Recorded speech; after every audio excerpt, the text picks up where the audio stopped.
大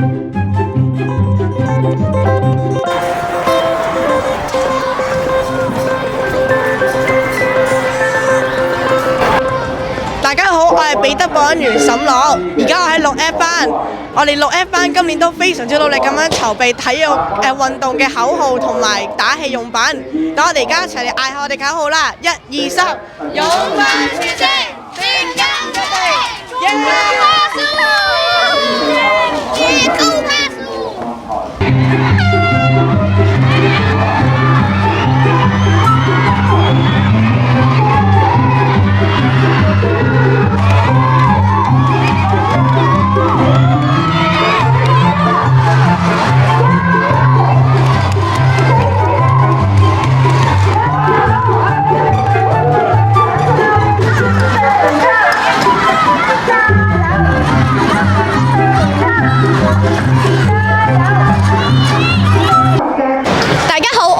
可以邀請到我哋香港嘅一個殘疾人嘅一個羽毛球嘅一個運動員，咁佢咧就係陳浩源先生啦。佢曾經咧就係佢嘅世界排名係高達世界第2嘅，咁佢非常之厲害嘅。咁而佢都喺2020年嘅一個東京嘅殘奧會嗰度咧，曾經係獲得過銅牌啦，同埋喺嗰個巴黎奧運嗰度係獲得過銀牌嘅好成績嘅。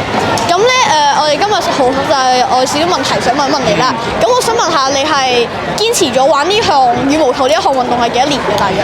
其實我喺意外之前咧就已經玩開羽毛球㗎啦，由細個就玩到去中學畢業，跟住出嚟做嘢。咁到我發生咗意外之後，到入咗港隊到而家，我成為咗香港嘅成員代表16年。咁所以我喺輪椅羽毛球呢個項目上面已經16、17年時間啦。咁我想話你即係話係點堅持咁多年玩呢一項羽毛球呢項咁偉大嘅運動，而且係仲要唔放棄咧？所以用咩心態去面對呢啲困難咧？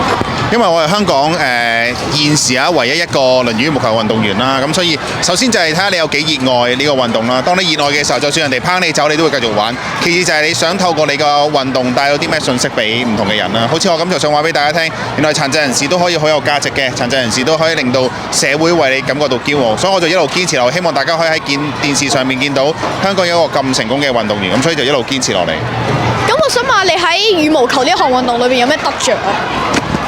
我會學識咗除咗因為羽毛球呢個係一個考智考力嘅一個運動啦，佢除咗你要努力訓練，有好嘅體能、好力量之外，你仲要同你嘅對手有交流啊，好有智慧地好似捉棋咁樣。咁呢個即時來回嘅一個咁考反應嘅運動，都令到我平時除咗喺運動場上面之外，喺出邊唔同嘅場合，譬如對答啊，或者做訪問啊，我啲都有得着，令到自己反應都快啲啊，同埋多咗可以同人哋溝通啊咁樣。好，咁我哋多謝晒陳生接受我哋嘅訪問，多謝晒。Thank you。Hello, Ms. Lam. This year is our 140th anniversary. So, what do you think? I am very honored to be at this event. I think everybody's enjoying the event a lot with their pom-pom and like you with your birthday hat. So, just very happy to be here.